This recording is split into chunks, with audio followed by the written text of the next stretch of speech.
The kitchen of Le Château d'Or gleamed with a sterile magnificence that spoke less of warmth than of wealth. Stainless steel surfaces caught the harsh overhead lights and threw them back with an almost vindictive brilliance, while copper pots hung in regimented rows like military decorations earned in some culinary war. It was a temple to gastronomy, a cathedral of cuisine, where the high priests wore white toques and wielded knives with the precision of surgeons and the arrogance of gods.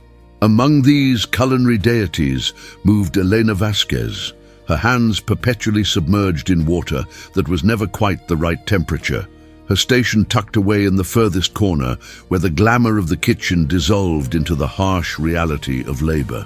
She was small of stature, slight of build, with dark hair pulled back so severely that it seemed to accentuate the sharpness of her cheekbones and the intensity of her brown eyes. Those eyes, however, held something that the millionaire chefs in their pristine whites could not quite comprehend, a hunger that had nothing to do with food and everything to do with knowledge.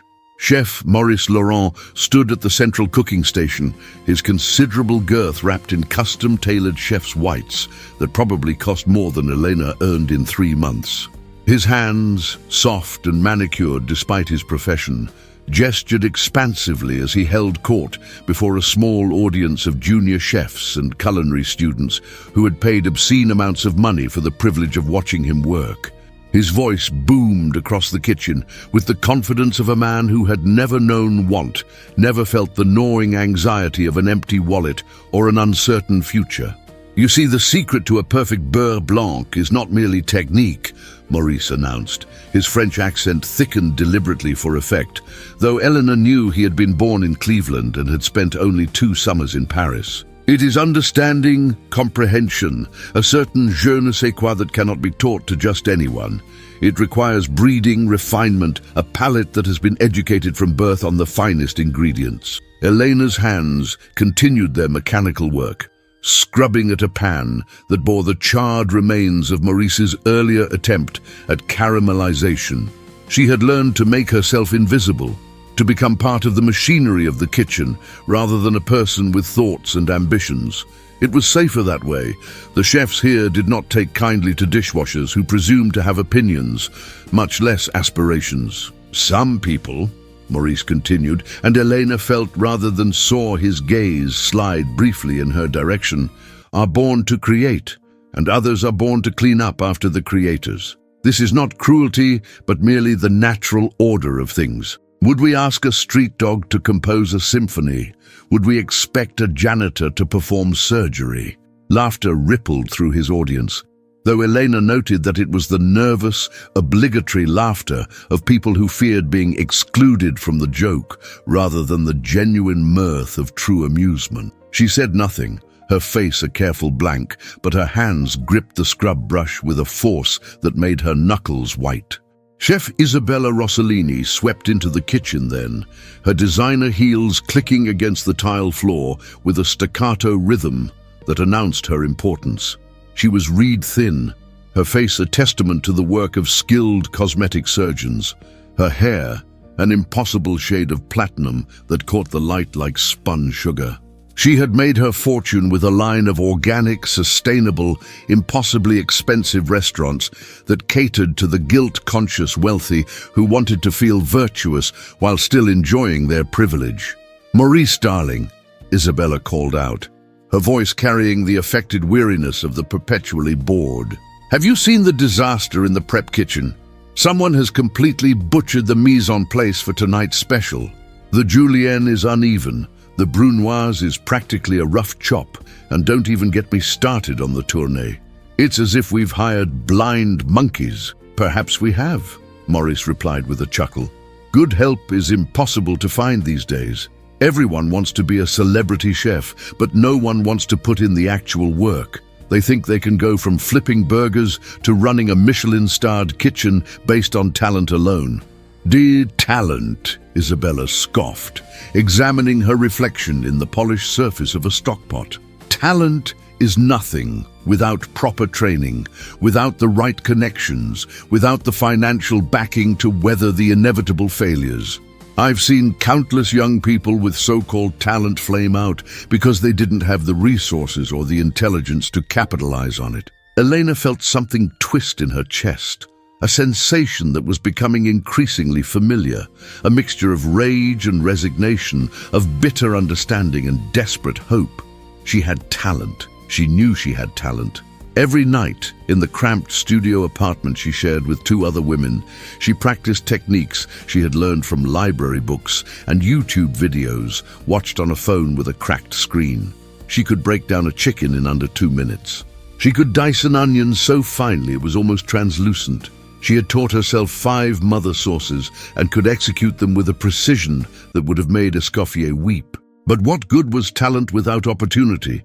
What value did skill have when you couldn't afford culinary school, couldn't work for free in an internship, couldn't risk leaving your paying job to chase a dream that might never materialize? The millionaire chefs in their expensive kitchens spoke of passion and dedication, but they did so from positions of security that Eleanor could scarcely imagine.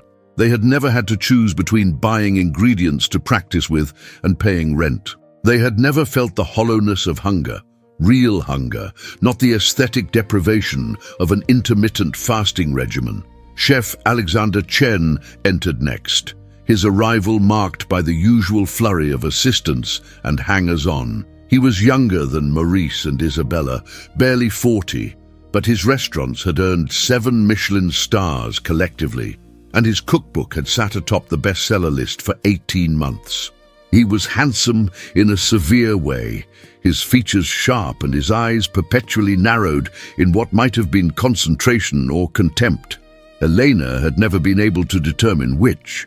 "I've been thinking," Alexander announced, pulling a knife from the magnetic strip with a flourish that suggested he was very aware of being watched, "that we should host a competition, something exclusive, invitation only. A showcase for the best culinary talent in the city." "Oh, what a marvelous idea," Isabella purred. "We could make it a charity event. The winner gets a position at one of our restaurants and we get to write off the entire affair on our taxes. Everyone wins." "Everyone who is invited, you mean," Maurice added with a smirk. "We must maintain standards, after all. We can't have just anyone thinking they can compete at our level." Elena's hands had gone still in the water, though she tried to resume her scrubbing when she noticed Chef Alexander's gaze sweep past her station. For a moment, their eyes met, and she saw something in his expression that made her skin prickle with unease. Not quite cruelty, but a cold assessment that reduced her to an object, a problem to be categorized and dismissed. "Of course," Alexander said slowly, his voice taking on a tone of deliberate provocation. "We could make it interesting. We could include some unlikely candidates, make it seem more democratic, more accessible. The viewing public loves an underdog story." "Viewing public?" Isabella's perfectly shaped eyebrows rose. "You want to film this? Why not? We could partner with one of the streaming services. They're desperate for content, and cooking competitions are incredibly popular right now. We control the narrative, select the participants, ensure that the right person wins while still providing entertainment. It's a win-win scenario." Maurice laughed, a booming sound that echoed off the stainless steel surfaces. "And by unlikely candidates, you mean what? Home cooks? Food truck operators? Should we perhaps include our dishwasher here?" He gestured toward Elena with his knife, and suddenly all eyes in the kitchen were upon her. Elena felt heat rise to her cheeks, but she kept her gaze down, focused on the pan in her hands. She had learned this lesson years ago, on playgrounds and in classrooms, when the powerful decided to make you their target. The best defense was to make yourself small, to give them nothing to work with. "Actually," Alexander said, and there was something in his voice that made Elena's stomach clench. "That's not a terrible idea. The juxtaposition would be perfect. All these highly trained, well-connected chefs, and then just someone from the absolute bottom. Someone with no training, no experience, no hope. The audience would eat it up." "Alexander, that's cruel," Isabella said. though her tone suggested she was more intrigued than appalled. Is it? Or is it honest? We live in a world where people like to pretend that anyone can make it if they just work hard enough. This would be a reality check, a demonstration of why the system exists as it does, why some people lead and others follow, why some people create and others clean. Elena's hands had started to shake, and she pressed them flat against the sides of the sink to steady them. She could feel the weight of their attention, could sense the cruel amusement that ran through the kitchen like an electric current. They were playing with her, she knew, using her as a prop in their game of verbal one-upmanship. "I think," Maurice said, warming to the idea, "that it would be educational for everyone involved. These young people today, they all think they're special, that they deserve success simply because they want it. Perhaps a public demonstration of the gulf between aspiration and ability would be valuable. And if by some miracle she actually had talent." Isabella posed the question with a smile that suggested she already knew the answer. "What then?" "Then we would have discovered a diamond in the rough," Alexander replied smoothly, "and we could claim credit for recognizing it. But let's be realistic. Talent of the kind we're discussing requires cultivation, education, exposure to the finest ingredients and techniques from an early age. You can't acquire it by washing dishes and watching cooking shows." Elena wanted to speak, wanted to tell them that they were wrong, that she had spent every spare moment studying, practicing, that she could recite the entire catalogue of Larousse gastronomique from memory.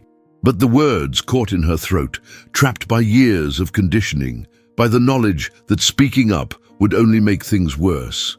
People like her were not supposed to have ambitions above their station. The fact that they even entertained the idea of including her in their competition was a form of mockery, not opportunity. "What do you say?" Alexander turned to face her fully now, his expression one of theatrical curiosity. "Would you like to compete? Would you like the chance to prove that you're more than just a dishwasher?" The question hung in the air, heavy with implication and unstated threat. Elena knew this was a trap. If she said no, she would be confirming their assumptions about people like her, that they lacked courage, ambition, the will to better themselves. If she said yes, she would be providing them with entertainment at her own expense, a circus act to amuse their wealthy audience. But beneath the fear and humiliation, something else stirred, something that had been growing in her chest throughout this entire conversation, fed by years of swallowed pride and suppressed anger. She thought of her grandmother, who had crossed the border with nothing but determination and a willingness to work herself to the bone so that her children might have better lives. She thought of her mother, who had cleaned houses and offices for 30 years so that Elena could graduate from high school. She thought of all the people who had believed she was worth something, even when the world told them otherwise. Elena raised her head and met Alexander's gaze directly, her chin lifting in a gesture of defiance that felt both terrifying and exhilarating. "Yes," she said, and her voice was steadier than she had expected. "I would like to compete." The kitchen fell silent for a moment, and then the laughter began. It started with Maurice, that booming guffaw that seemed to shake the copper pots on their hooks. Isabella joined in, her laugh high and crystalline.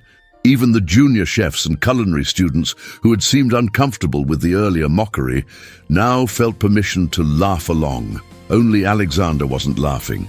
He was watching her with an expression that Elena couldn't quite read. Calculation, perhaps, or satisfaction that his gambit had paid off. "Excellent," he said, and his smile was the smile of a predator that had just maneuvered its prey into the perfect position. "We'll begin preparations immediately. This is going to be very interesting indeed." Elena returned to her dishes, her hands plunging back into water that had gone cold. She could still hear them laughing, still feel the weight of their contempt, but something had shifted inside her.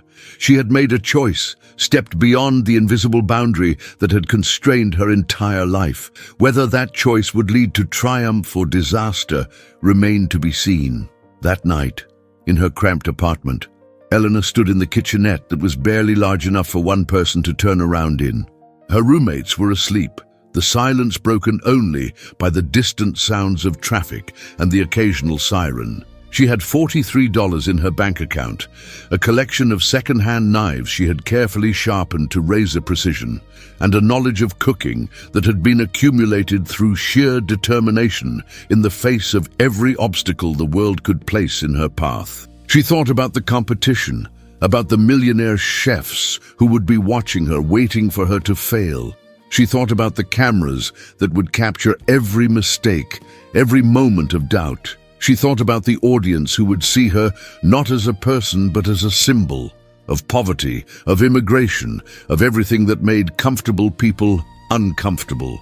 And then she pulled out her knife and began to practice. The following weeks passed in a blur of exhaustion that left Elena feeling as though she were moving through water, every action requiring twice the effort it should. She continued her work at Le Chateau d'Or, scrubbing pots and plates with hands that had become raw and chapped, while the millionaire chefs went about their business with studied indifference to her presence. Yet she could feel their awareness of her, the way their conversations would occasionally pause when she passed, the sidelong glances that assessed and dismissed her in equal measure. The competition, she learned from overheard conversations, was to be called Diamond in the Rough, a title that managed to be both condescending and aspirational. It would be filmed over 3 days, with challenges designed to test not merely technical skill, but creativity, adaptability, and grace under pressure. The winner would receive a position as sous chef at one of the participating chefs' restaurants, a cash prize of $50,000, and the kind of publicity that could launch a culinary career into the stratosphere. For the millionaire chefs, it was a lark, a diversion, an opportunity to showcase their generosity and discernment before an adoring public.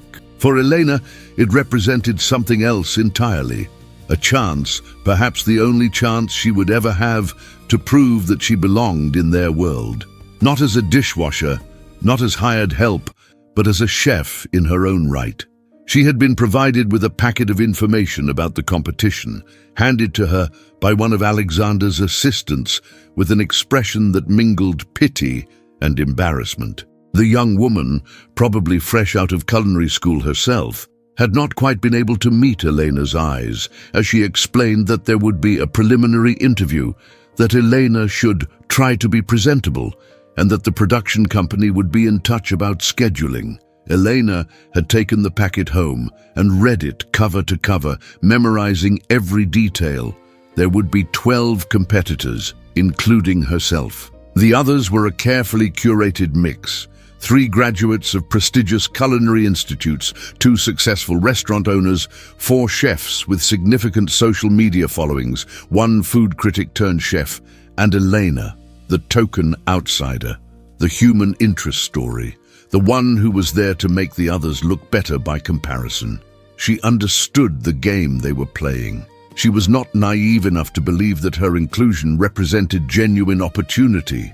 But she also understood that games had rules, and rules could be exploited by those clever enough to see the loopholes. If they wanted a story of an underdog rising above her station, she would give them that story, but the ending would be one of her own authorship. The preliminary interview was conducted in a sterile office building in downtown, all glass and chrome, and the kind of aggressive modernity that seemed designed to make visitors feel small and out of place. Elena wore her best dress, a simple black garment that she had purchased from a thrift store and altered herself to fit properly. Her hair was pulled back in a neat bun, her face scrubbed clean of makeup she couldn't afford anyway. She looked, she knew, exactly like what she was, a poor woman trying her best to appear professional. The interviewer was a young man with perfectly styled hair and teeth that were almost aggressively white. He sat across from her with a tablet in his hands, his expression one of practiced neutrality that couldn't quite hide his fundamental lack of interest. "So, Elena," he began, and she noticed that he pronounced her name incorrectly, the accent falling on the wrong syllable. "Tell me about your journey to cooking. When did you first know you wanted to be a chef?" Elena considered her response carefully. She could tell the truth. that she had been cooking since she was 7 years old, helping her mother prepare meals that had to stretch to feed a family on a budget that barely existed, that she had learned to make something from nothing, to transform cheap cuts of meat and wilting vegetables into meals that were, if not elegant, then at least nourishing. That cooking had been less a calling than a necessity, but that necessity had gradually transformed into passion as she began to understand the alchemy of heat and flavor, the way that technique could elevate even the humblest ingredients. But she understood that this was not the story they wanted. They wanted something more palatable, more in line with the narrative they had already constructed in their minds. "I have always loved food," she said instead, keeping her voice even and her expression pleasant. "Growing up, I watched cooking shows whenever I could. I was fascinated by the way chefs could create something beautiful and delicious from raw ingredients. I knew I wanted to do that too, but I didn't have the resources for culinary school. So I've been teaching myself, learning whatever I can." The interviewer nodded, making notes on his tablet. "And what makes you think you can compete with chefs who have had years of formal training?" It was a question designed to undermine, to make her doubt herself before the competition even began. Elena felt a flash of anger, hot and sharp, but she kept it from showing on her face. "I think," she said carefully, "that cooking is about more than credentials. It's about understanding ingredients, about respecting the food, about having the creativity and skill to transform raw materials into something greater than the sum of their parts. I may not have formal training, but I've spent years studying, practicing, learning everything I can about technique and flavor and presentation. But you work as a dishwasher." It was a statement, not a question, delivered with the kind of faux curiosity that barely masked contempt. "I do," Elena confirmed, "because dishwashing pays the bills while I continue to learn, because we don't all have the luxury of choosing passion over practicality, because sometimes you have to work twice as hard for half the recognition." The interviewer's eyebrows rose slightly, and Elena knew she had said too much, let too much of her real feelings leak through the careful facade she had been maintaining. But instead of seeming displeased, he leaned forward slightly, his interest apparently genuine for the first time in the interview. "Tell me about that," he said, "about working twice as hard. Do you feel that you've been held back? That you've faced obstacles that others haven't?" Elena recognized the trap immediately. If she complained about inequality, about the barriers that poverty and circumstance had placed in her path, she would be dismissed as bitter and resentful, someone making excuses for her own inadequacies. But if she pretended that everything had been fair, that she had faced no disadvantages, she would be denying a truth that was so fundamental to her experience as to be inescapable. "I think," she said slowly, "that everyone's journey is different. Some people have advantages, financial support, family connections, access to education. Others have to find their own way. Neither path is inherently better or worse, but they require different kinds of strength. I'm proud of what I've accomplished with the resources I've had available." It was a diplomatic answer, carefully calibrated to avoid giving offense while still maintaining her dignity. The interviewer seemed satisfied, or perhaps merely bored, and moved on to questions about her favorite dishes to prepare, her cooking influences, her thoughts on the current trends in haute cuisine. Eleanor answered each question with the same careful consideration, revealing enough to seem genuine, while holding back the parts of herself that were too raw, too real for the sanitized narrative of a television competition. She spoke of technique and flavor profiles, of the importance of seasonal ingredients and sustainable sourcing. She did not speak of the nights she had gone to bed hungry so that she could afford to buy the ingredients she needed to practice. She did not speak of the humiliation of being mocked by people whose skill she could match, but whose opportunities she could never access. She did not speak of the fury that burned in her chest, steady and hot as a pilot light, waiting for fuel. When the interview concluded, the young man stood and offered her his hand with a smile that was professionally warm, but fundamentally empty. "We'll be in touch about the filming schedule," he said. Good luck, Elena. I think this is going to be a very interesting competition. The same words Alexander had used, delivered with the same undertone of amused anticipation. Elena shook his hand and left, walking back through the glass and chrome lobby and out into the afternoon sunlight that seemed harsh and unforgiving after the diffused lighting of the office. She took the bus home, crowded against other tired workers making their way through the city. Through the window, she watched the neighborhoods change, from the gleaming towers of downtown to the aging storefronts and cramped apartments of her own area. Two worlds, separated by miles and by chasms of opportunity that seemed to widen with each passing year. At Le Chateau d'Or, the dynamic had shifted in subtle but unmistakable ways. The junior chefs who had previously ignored her now watched her with a mixture of curiosity and derision.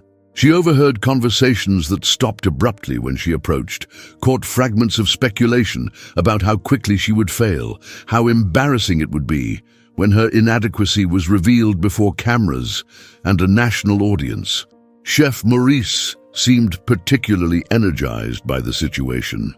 He had taken to making pointed comments about the difference between real culinary training and amateur enthusiasm, about the importance of classical technique, about the folly of thinking that raw talent could substitute for years of rigorous education. "You see this?" he would say to his captive audience of students and assistants, holding up a perfectly trimmed rack of lamb or a sauce of flawless consistency. "This is the result of training, of discipline, of understanding that there are no shortcuts in this profession. Anyone can watch a cooking video and follow instructions. But to truly understand the why behind the how, that requires education, mentorship, immersion in the culture of haute cuisine." Elena would listen as she scrubbed, her hands moving in familiar patterns, while her mind catalogued every word, every demonstration, every technique that Maurice revealed in his lectures. She was learning from him even as he mocked her, absorbing information that he freely gave to those he deemed worthy of instruction while remaining oblivious to her attention.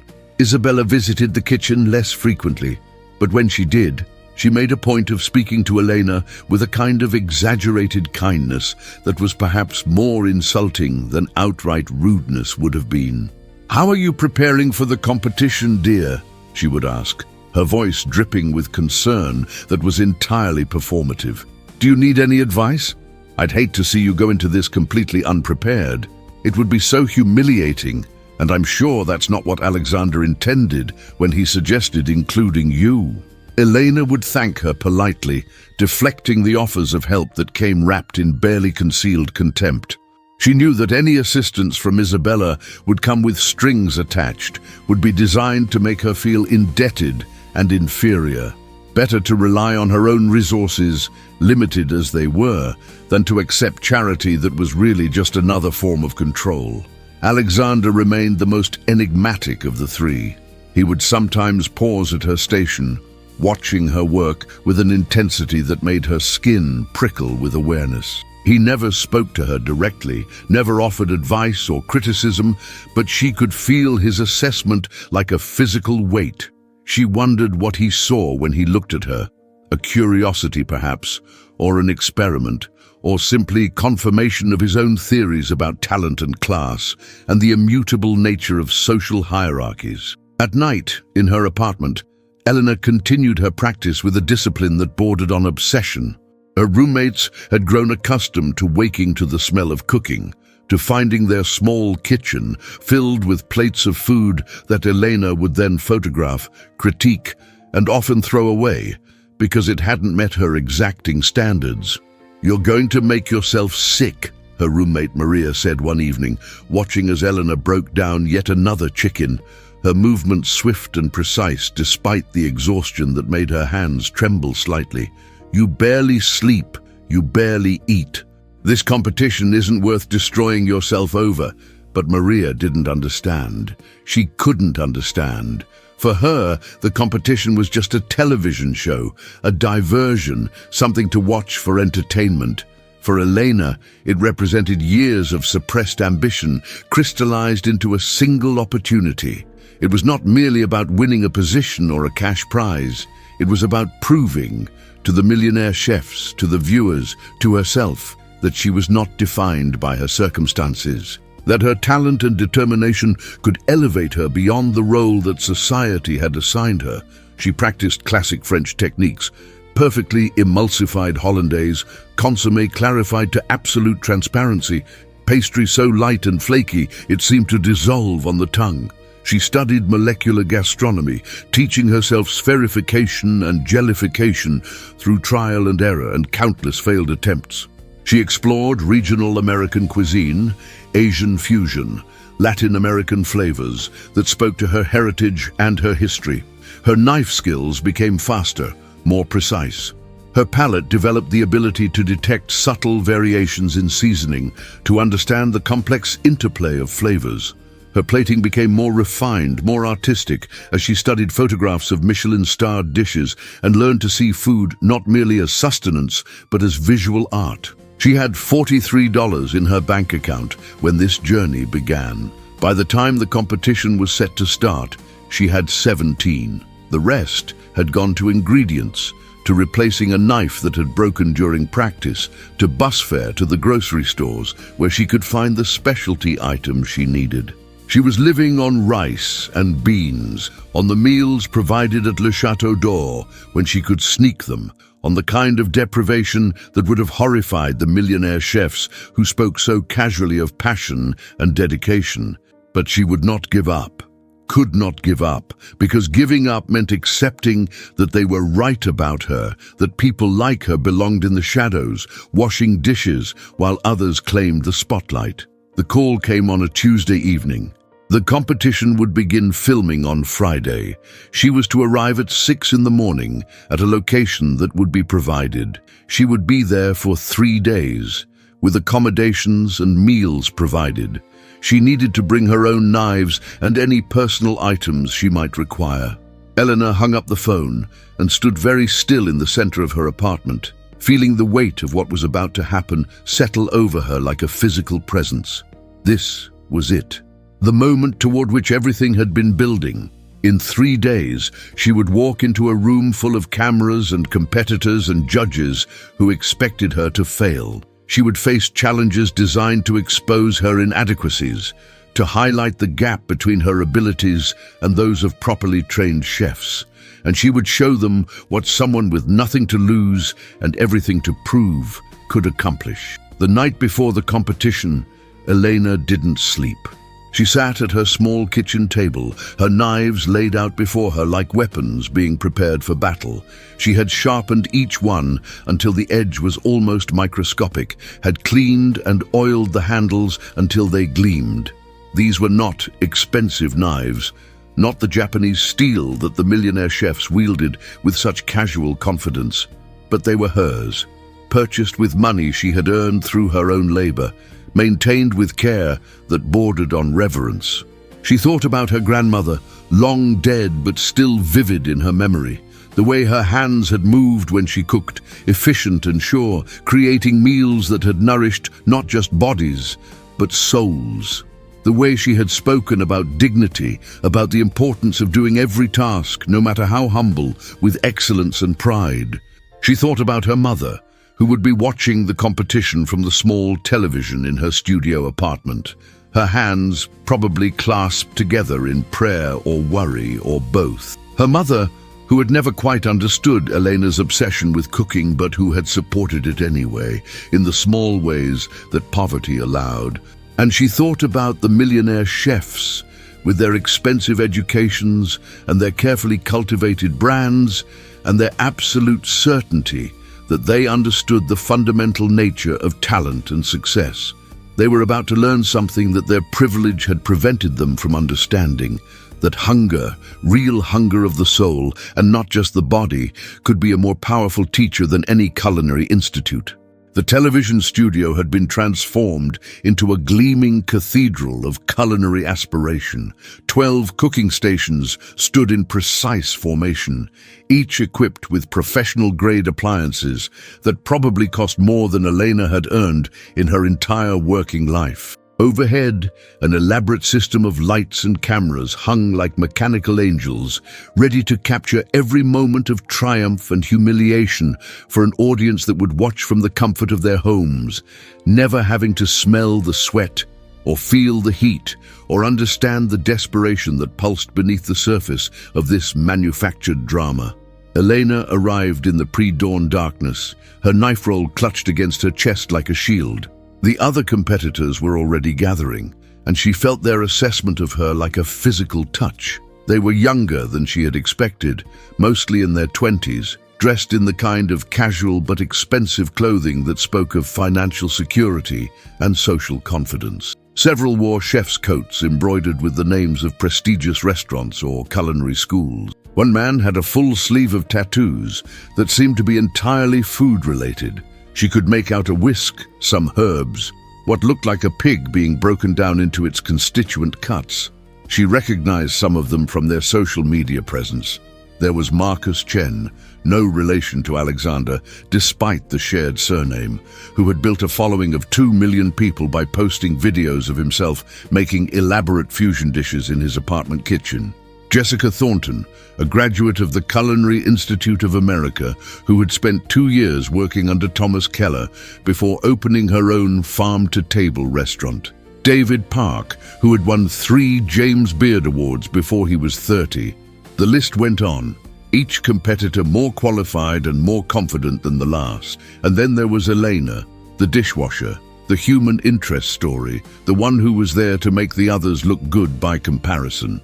A production assistant guided them to a waiting area where makeup artists descended upon them with the efficiency of a military operation. Elena submitted to having her face painted and her hair arranged, watching in a mirror as she was transformed into a slightly more polished version of herself. The makeup artist, a young woman with purple hair and kind eyes, worked in silence for several minutes before speaking. "I've been doing this for 5 years," she said quietly, her voice barely audible over the general commotion of the room. "And I can always tell who's going to surprise people. You've got something the others don't.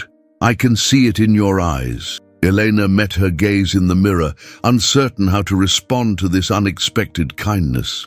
Before she could formulate a reply, they were being herded onto the set, positioned at their stations, while a director explained the mechanics of filming, where to look, when to speak, how to pretend the cameras weren't there, even though they would be everywhere, capturing every angle, every expression, every moment of doubt or determination.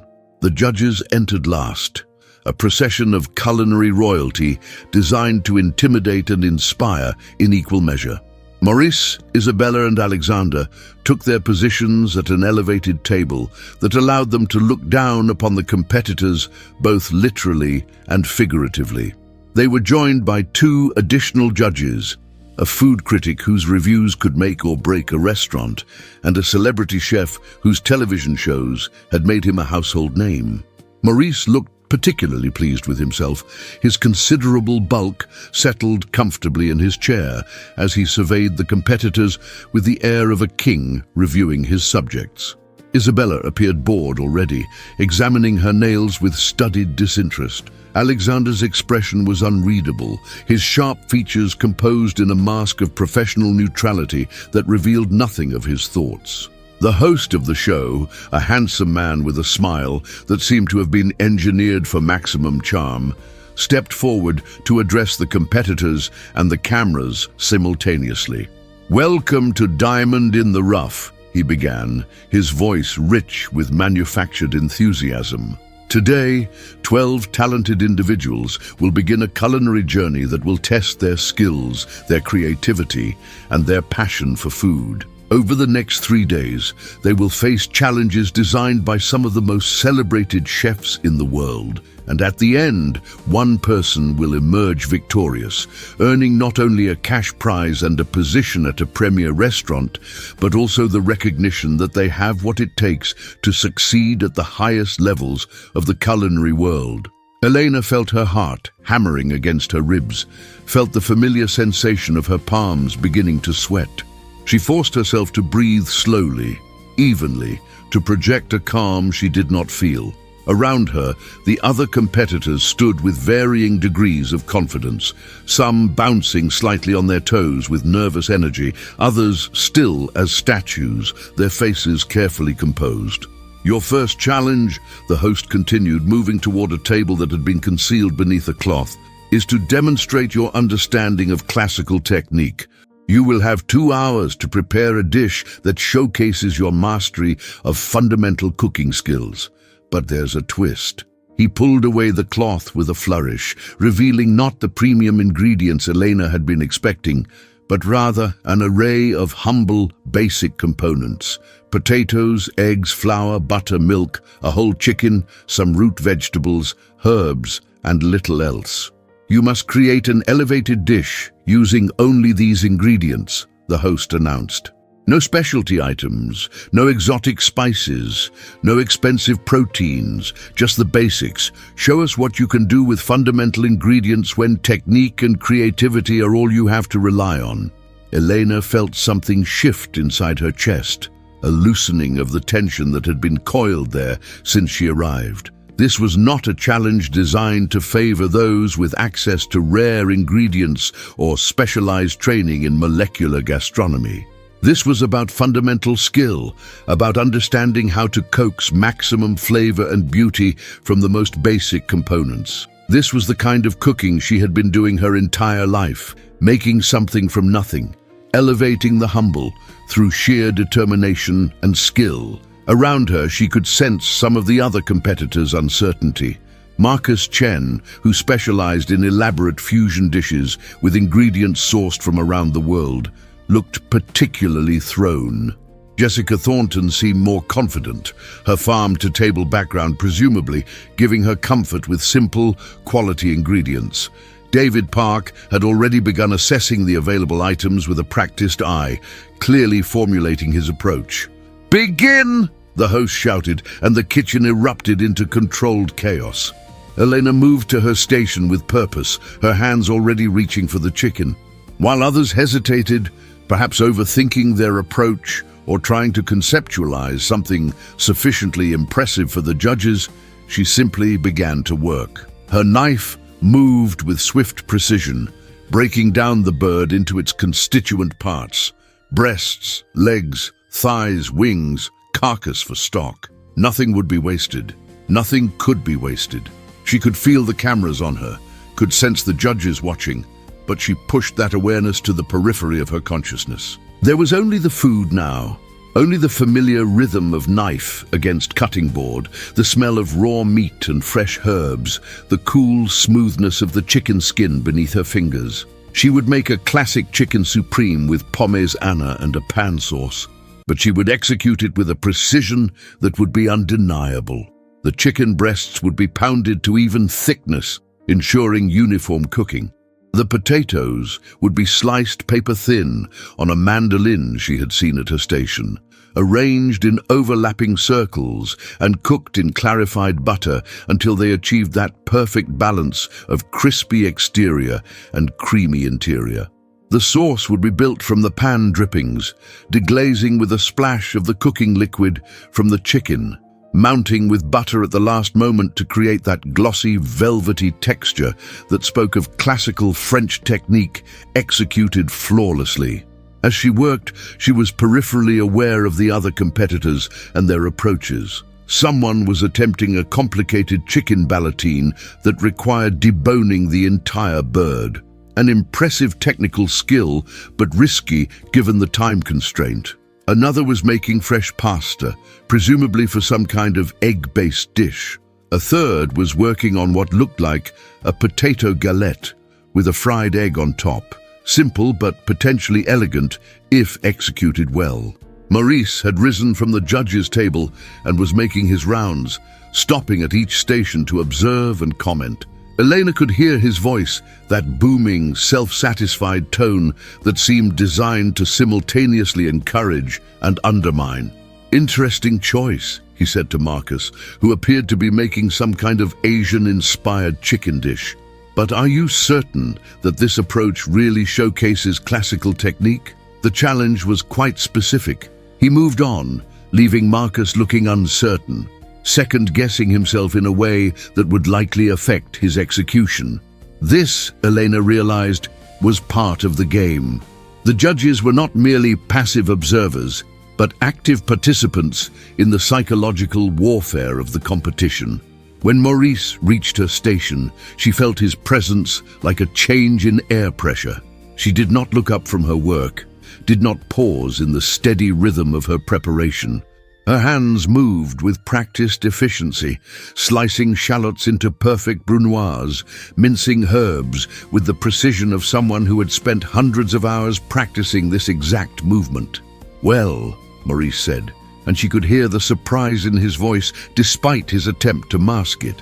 "Someone has been practicing their knife skills. Tell me, Elena, what are you preparing?" She had been dreading this moment, the need to articulate her choices to someone who had already decided she was inadequate. But when she spoke, her voice was steady, professional, revealing none of the turmoil beneath. "Chicken supreme with parmesan and a classical pan sauce, chef. I wanted to demonstrate fundamental techniques executed with precision, proper butchery, the ability to achieve a perfect sear on protein, the construction of a classic sauce, and the precision slicing and layering required for parmesan." Maurice made a non-committal sound, examining her work with an expression that gave nothing away. Classical indeed, perhaps too classical. Where is the creativity, the personal touch that elevates a dish beyond mere technical exercise?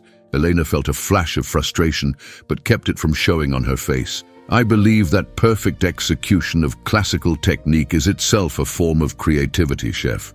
Anyone can add exotic ingredients or unusual combinations to create novelty. But to take something fundamental and execute it so well that it becomes transcendent, that requires true understanding and skill." For a moment, Maurice looked at her with an expression that might have been respect, or might have been calculation, or might have been something else entirely. Then he moved on, leaving Elena to her work, with her heart still racing from the confrontation. The next hour passed in a blur of focused intensity. Elena had entered that state of flow that she had learned to access during her nightly practice sessions, where thought and action became one, where her hands seemed to know what to do without conscious direction from her brain. She seared the chicken breasts to perfect golden brown, basting them with butter until they achieved that deep, rich color and that incomparable flavor that came from the marriage of protein and fat and heat. She monitored her parmesan, adjusting the heat to ensure even cooking, watching as the potato slices gradually transformed from raw white to golden perfection. The sauce was the final element, the component that would tie everything together. She worked it carefully, adding the pan drippings to her shallots, deglazing with stock she had made from the chicken carcass during the first 30 minutes of the challenge, reducing it to concentrate the flavors, straining it through a fine mesh sieve to achieve perfect clarity, then mounting it with cold butter whisked in bit by bit until the sauce achieved that glossy, emulsified perfection that was the hallmark of classical French cooking. Around her, the other competitors were in various stages of completion. Some looked confident, plating their dishes with the assurance of people who had done this many times before. Others appeared stressed, racing against the clock to finish components that had taken longer than anticipated. One competitor's potato dish appeared to have burned, the edges blackened and smoking slightly, though he was gamely trying to salvage what he could. 5 minutes, the host called out, and the tension in the room ratcheted up another notch. Elena began her plating with hands that were finally mercifully steady. The parmesan went down first, a perfect golden circle that would serve as the foundation. The chicken breast, sliced on the bias to reveal its perfectly cooked interior. No pink, but not overcooked.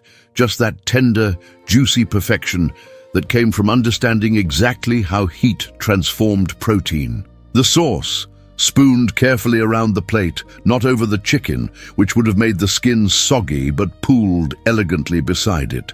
A scattering of microgreens she had found in the pantry, used sparingly as garnish rather than as the star, because she understood that garnish should enhance rather than distract. She stepped back and assessed her work with a critical eye. It was not flashy. It was not innovative in the way that modern diners had come to expect, with foam and gels and ingredients arranged in architectural impossibilities. But it was perfect. Every element executed exactly as it should be, showcasing fundamental techniques that were the foundation upon which all great cooking was built. "Time," the host called, and Elena's hands finally stilled. The judges made their rounds, tasting each dish with expressions that ranged from impressed to disappointed to carefully neutral. Elena watched as Maurice took a bite of Marcus's fusion dish and barely suppressed a grimace. As Isabella examined Jessica's plating with a critical eye before even tasting it. As Alexander methodically dissected David's chicken ballotine, which appeared to have been undercooked at the center. When they reached her station, Eleanor felt every muscle in her body tense. This was it, the moment when all her practice, all her preparation, all her hope would be validated or destroyed. Maurice took the first bite.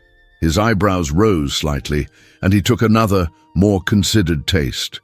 He chewed slowly, deliberately, his expression transforming from skeptical to thoughtful.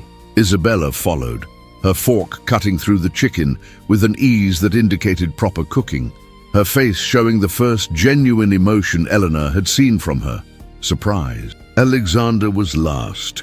He examined the plate for a long moment before taking a bite, and Elena found she could not read his expression at all. He chewed, swallowed, took another bite of the potato, then a spoonful of the sauce. Then he set down his fork and looked directly at her for the first time since the competition began. "This is exceptional," he said, his voice carrying clearly in the sudden silence that had fallen over the set. "The chicken is cooked perfectly, the sear is immaculate, the interior is precisely the right temperature and texture.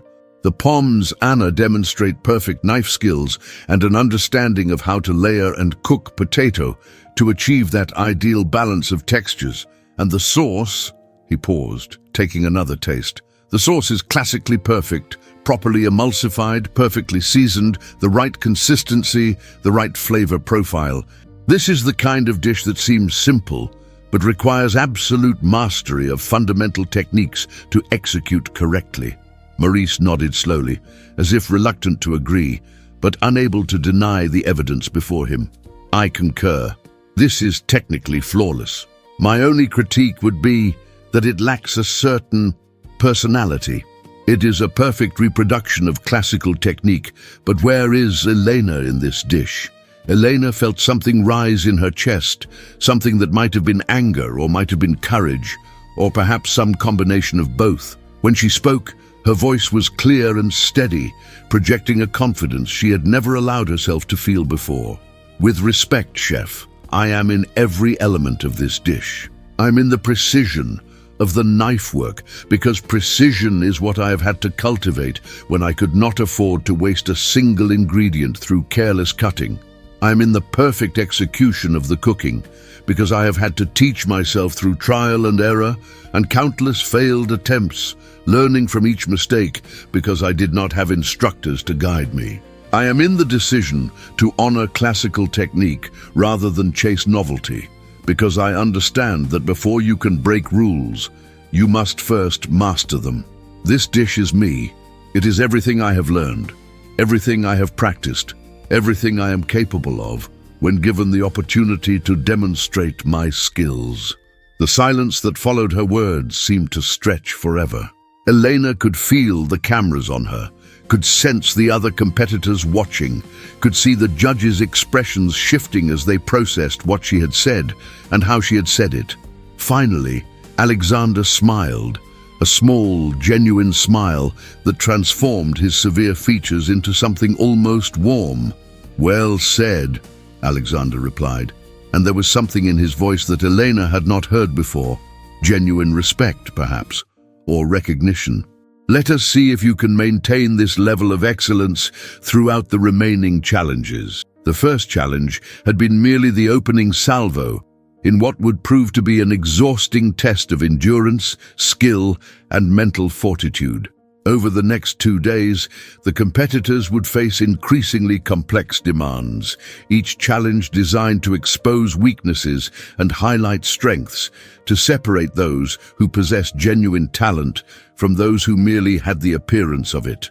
By the end of the first day, 3 competitors had been eliminated. Marcus Chen, whose fusion dish had been overly ambitious and poorly executed, a young woman named Sophie, whose nerves had gotten the better of her, causing her to oversalt her dish beyond redemption, and a culinary school graduate whose technical skills were sound, but whose dishes lacked any distinguishing character or flavor. Elena had survived, and more than survived, she had excelled. In the afternoon challenge, which required competitors to create a dessert using only ingredients found in a standard home pantry, she had produced a lemon pudding cake with a texture so light and a flavor so perfectly balanced between sweet and tart that Isabella had actually requested the recipe. In the evening challenge, a timed mystery box that required them to create a complete dish in 30 minutes using ingredients they had never seen before. Opening the box, Elena had demonstrated not only speed but creativity, turning a collection of seemingly disparate ingredients into a coherent and delicious whole.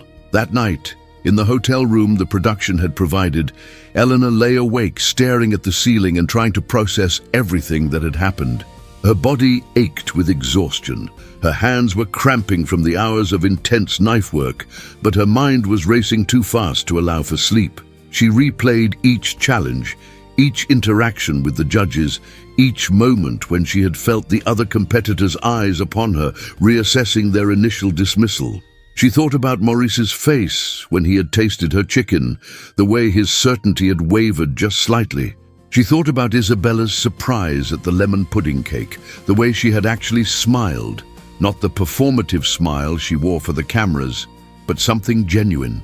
And she thought about Alexander, whose inscrutability had begun to crack, revealing beneath it something that looked almost like admiration, but she could not allow herself to hope too much. 2 days remained, and she knew that the challenges would only grow more difficult, more complex, more designed to push competitors beyond their comfort zones. She had done well with fundamental techniques and with working under pressure, but what would happen when the challenges required resources or knowledge or experience that she simply did not possess? The second day began with what the host called the restaurant challenge. Each remaining competitor would be responsible for running their own pop-up restaurant for a lunch service, preparing and plating 30 orders of a single dish of their choosing. They would have access to a full pantry and professional equipment, but they would be working alone. No sous chefs, no assistants, just their own skill and organizational ability. It was the kind of challenge that favored those with actual restaurant experience. Those who understood not just how to cook, but how to manage time and resources and the pressure of service. Elena had never worked in a professional kitchen except as a dishwasher, had never experienced the controlled chaos of a busy service, had never had to maintain quality and consistency across dozens of plates, while the clock ticked and the judges waited and the cameras captured every moment of stress and strain. She chose to make chilaquiles verdes, a dish from her heritage that she could execute with her eyes closed, that spoke to who she was and where she came from. It was not haute cuisine in the traditional sense, not the kind of elevated French or contemporary American cooking that typically earned Michelin stars. But it was delicious, and it was hers, and she knew that she could produce it with consistency and speed, even under pressure. The other competitors made different choices. David Park opted for a complex pasta dish with house-made noodles and a ragu that required hours of slow cooking.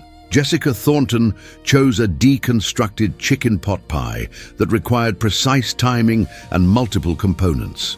Others chose dishes that showcased their particular strengths, their signature styles, the cooking that had made them successful or notable or worthy of inclusion in this competition. When service began, Elena entered a state of focused intensity that transcended anything she had experienced in the previous day's challenges. Her hands moved with mechanical precision, frying tortilla strips until they achieved that perfect balance of crispy and chewy, simmering her salsa verde to concentrate the flavors, poaching eggs to that ideal state where the whites were set, but the yolks remained liquid gold, plating, garnishing, wiping the edges clean, sending each dish out with the kind of consistency that spoke of deep muscle memory and absolute confidence. Around her, some competitors were struggling. David's pasta was taking too long, and he was falling behind on orders, his face growing increasingly flushed with stress. One young chef had completely broken down, standing frozen at her station as orders piled up, until the production staff had to intervene. Another had burned an entire batch of his protein and was desperately trying to recover. But Elena worked steadily, methodically, letting the rhythm of service carry her forward. She had spent her entire life learning how to function under pressure, how to produce results when resources were limited, and failure was not an option. This was merely an extension of that reality, played out before cameras and judges, instead of in the privacy of her small apartment kitchen. The judges made their rounds, tasting each competitor's dish multiple times to assess consistency. When they reached Elena's station, she presented her chilaquiles with a brief explanation of the dish's cultural significance, its traditional preparation, and the small modifications she had made to elevate it while maintaining its essential character. Maurice took a bite and paused. "This is not what I expected," he said, and Eleanor felt her stomach clench, preparing for criticism. "I expected something trying too hard to be impressive, to prove something. Instead, this is honest cooking. Flavorful, well-executed, consistent. The tortillas have the right texture, the salsa is properly balanced, the egg is cooked perfectly. This is the kind of dish that shows understanding of fundamentals applied to any cuisine, not just French technique." Isabella nodded in agreement. There is something to be said for a chef who knows who they are and cooks accordingly. This is not pretentious, not trying to be something it is not. It is simply a delicious dish made with skill and care. Alexander studied his plate thoughtfully before speaking. "What impresses me most is the consistency. I have tasted 5 plates now, and each one is identical to the last in terms of seasoning, temperature, presentation. That level of consistency under pressure is what separates home cooks from professional chefs. It demonstrates not just skill, but discipline." By the end of service, Elena was exhausted but triumphant. She had completed all 30 orders without a single plate being rejected, without a single complaint about quality or presentation. The same could not be said for all her competitors. 3 more were eliminated that evening, including David Park, whose pasta had been excellent in its first iterations, but had deteriorated in quality as he fell further behind and began to rush. The third and final day arrived with a weight of anticipation that seemed to press down upon everyone on the set. 5 competitors remained: Elena, Jessica Thornton, a quiet Japanese chef named Kenji, who had been consistently excellent throughout, a brash young man named Tyler, who specialized in modern American cuisine, and a pastry chef named Diane, who had surprised everyone with her versatility. The final challenge was announced with appropriate drama. Each competitor would have 4 hours to prepare a 3-course meal that told a story. Their story. The dishes should represent their journey, their identity, their vision of what food could be. They would have access to any ingredients they needed, any equipment they required. There were no restrictions, no limitations, just the demand for excellence and authenticity, and the ability to translate personal narrative into edible form. Elena stood at her station and felt the weight of this challenge settle over her. Her story was not one that fit neatly into the narratives typically celebrated in haute cuisine. It was not about a privileged childhood spent in European kitchens, not about prestigious internships and Michelin-starred training. It was about poverty and determination, about learning to create beauty from scraps, about refusing to accept the limitations that others tried to impose. For her first course, she would make a soup, caldo de pollo, the chicken soup her grandmother had made but elevated. She would clarify the broth to perfect transparency, poach delicate wontons filled with shredded chicken and herbs, garnish it with microgreens and a drizzle of herb oil. It would be a dish that honored her heritage while demonstrating the classical techniques she had taught herself. The second course would be a play on surf and turf, but using ingredients she could have afforded on her budget. Pan-seared tilapia, a fish often dismissed by haute cuisine as too common, too cheap, too unworthy of fine dining. But she would show that in skilled hands, even humble ingredients could be transcendent. She would pair it with a potato puree so smooth and rich it would rival any served in a 3-star Michelin restaurant, and a sauce made from the pan drippings and the kind of careful technique that turns simple ingredients into something extraordinary. The dessert would be a tres leches cake, but reimagined. Individual portions, the cake soaked perfectly so it was moist but not soggy, topped with a cloud of house-made whipped cream and garnished with caramelized fruit. It would be a dessert that spoke to celebration, to the small moments of joy that poverty could not quite extinguish, to the sweetness that existed even in the hardest circumstances. As she worked, Eleanor was aware of the judges circulating, of the cameras capturing every moment, of her fellow competitors pursuing their own visions. But she remained focused on her own story, her own truth, the narrative she was translating into flavor and texture and presentation. Jessica was creating an elaborate tasting menu that showcased her farm-to-table philosophy, each course featuring a single vegetable prepared multiple ways. Kenji was producing a series of exquisite Japanese dishes that demonstrated both traditional technique and modern innovation. Tyler was making bold, aggressive flavors that announced themselves loudly. Diane was creating desserts that looked like architectural sculptures, beautiful and complex, and perhaps too precious. The hours passed in that strange compression of time that came with intense focus. Elena's hands moved through familiar motions but elevated, knife skills honed through thousands of hours of practice, techniques studied and memorized and internalized until they became instinctive. She tasted constantly, adjusting seasoning with the confidence of someone who had developed their palate through necessity, who had learned to make every ingredient count because there was no margin for waste. When the time expired and the host called for hands up, Elena stepped back from her station and looked at what she had created. 3 courses that told her story, where she came from, what she had overcome, who she had become. It was not the most elaborate presentation on the set, not the most innovative or avant-garde, but it was honest, and it was hers, and it was executed with a level of skill that could not be denied. The final judging took place before a live audience that had been brought in for the occasion, adding another layer of pressure and spectacle. Each competitor presented their courses, explaining the story behind their dishes, the techniques they had employed, the vision they were trying to communicate. When Elena's turn came, she felt the weight of every eye in the room upon her. She thought about the first day, about Maurice's mockery and Isabella's condescension and Alexander's calculating assessment. She thought about all the people throughout her life who had looked at her and seen only a poor girl, a dishwasher, someone whose dreams were too big for her circumstances. And then she began to speak, her voice steady and clear, telling her story not as a tale of victimhood, but as one of determination and growth and the refusal to accept limitations. "My first course is caldo de pollo," she said. "Chicken soup. It was what my grandmother made when we were sick, when we were sad, when we needed comfort. But it was also what we ate when there was nothing else, when money was tight and creativity was the only luxury we could afford.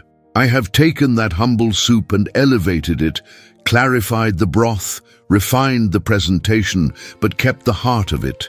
The care, the love, the understanding that food is not just about ingredients or technique, but about nourishment in every sense of the word." She watched as the judges tasted, as their expressions shifted from professional neutrality to something else. Recognition, perhaps, or appreciation, or simply the acknowledgement that what they were eating was genuinely excellent. "The second course is tilapia," she continued, "a fish that is often dismissed in fine dining as too common, too cheap, too unworthy of serious attention. But I have always believed that there are no unworthy ingredients, only unworthy cooking. With the right technique, with proper respect for the ingredient, even the most humble protein can be delicious. This represents my refusal to accept that my circumstances should limit my aspirations." Maurice took a bite and his eyebrows rose. "This is remarkable," he said, and there was no condescension in his voice now, only genuine surprise. "The fish is cooked perfectly. The potato puree has the texture of silk. The sauce is impeccably balanced. You have taken an ingredient I would never consider using in a fine dining context and made it absolutely sing. And the dessert," Elena finished, "is tres leches cake. A celebration dessert, something we made for birthdays and holidays, for the moments when we chose joy, despite everything else. It represents resilience, the ability to find sweetness even in difficulty, to create beauty, even when resources are limited." Isabella tasted the dessert and smiled, that same genuine smile Elena had seen once before. "This is not just technically excellent," she said. "It is emotionally resonant. You have told your story through food in a way that is both personal and universal. That is what great cooking should do." The other competitors presented their courses, each excellent in their own way. Jessica's vegetables were perfectly prepared, showcasing the ingredients with minimal intervention. Kenji's Japanese dishes were works of art, balancing tradition and innovation with masterful precision. Tyler's bold flavors were impressive, even if sometimes overwhelming. Diane's desserts were stunning to look at, though perhaps style occasionally overwhelmed substance. When all the tasting was complete, the judges retired to deliberate, while the competitors waited in a green room that felt like a cage. Elena sat apart from the others, her hands folded in her lap, trying not to let herself hope too much. She had done her best, had told her story as honestly as she could, had demonstrated skills that she had fought so hard to develop. But she also knew that the world was not always fair, that merit was not always rewarded, that sometimes the narrative people wanted to see was more important than the truth. Finally, they were called back to the set. The judges sat at their table, their expressions grave. The host stood before them with an envelope in his hands, drawing out the suspense for maximum dramatic effect.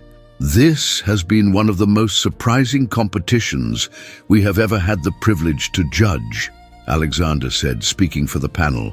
"We began with certain expectations, certain assumptions about who would succeed and why. Some of those assumptions were confirmed. Others were challenged in ways we did not anticipate." Elena's heart was hammering so hard she was certain everyone could hear it. She kept her face carefully neutral, refusing to reveal the storm of emotions churning inside her. "We have seen exceptional technical skill," Isabella continued. "We have seen creativity and innovation and a deep understanding of ingredients and technique. But we have also been reminded that the most important quality in a chef is not where they trained or who they studied under, or what advantages they had.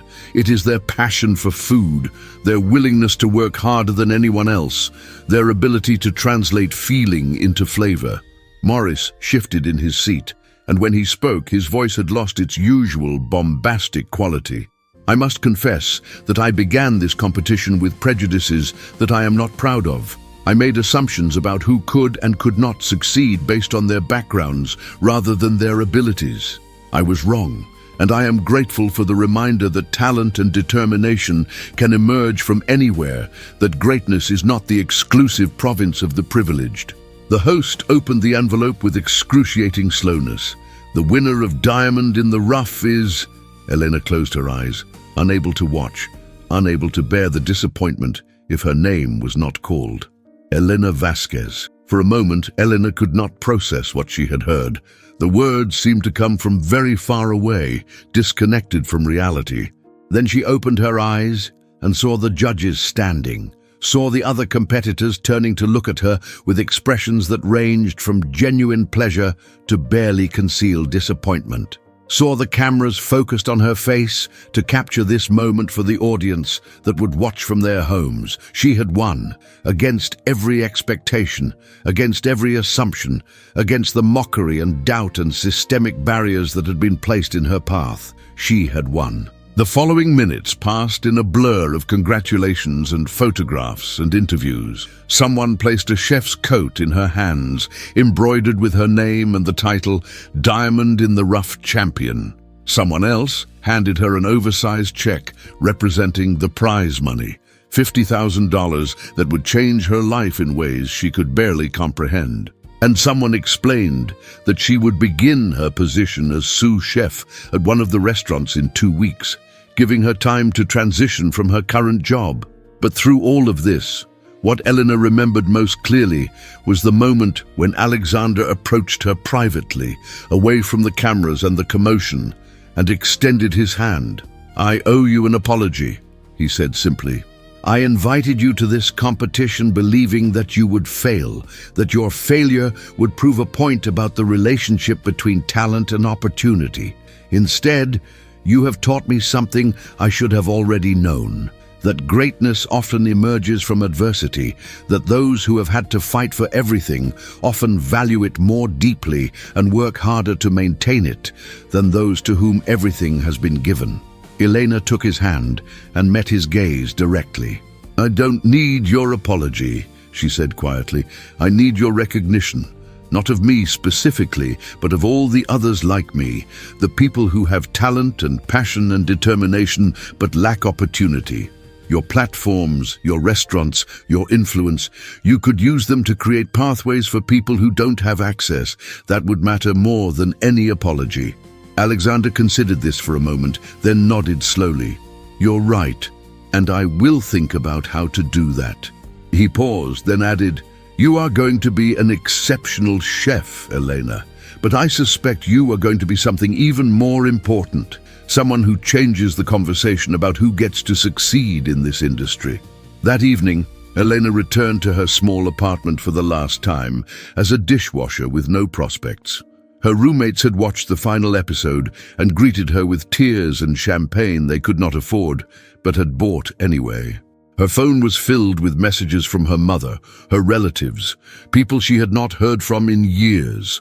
The story had spread.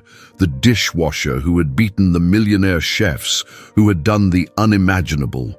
But as Eleanor lay in her narrow bed that night, staring at the ceiling one last time, she thought about how the story would be told. Some would make it about her individual exceptionalism, about pulling herself up by her bootstraps, about the meritocracy working as it should.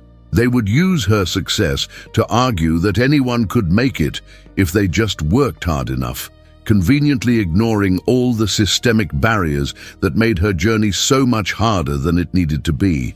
Others would see it differently. They would understand that her victory, while real and earned, was also exceptional in a way that proved the rule rather than contradicting it.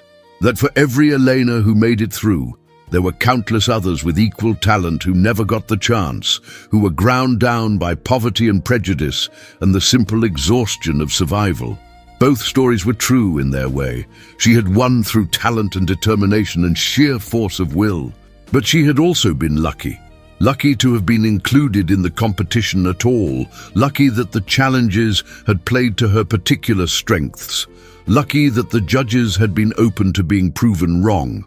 The real question was what happened next. Would she use her platform, her newfound status, to create opportunities for others? Would she become one of the millionaire chefs, comfortable in her success and disconnected from the struggles she had left behind? Or would she find a way to remain true to herself, to remember where she came from, even as she moved forward into a future that was suddenly full of possibility?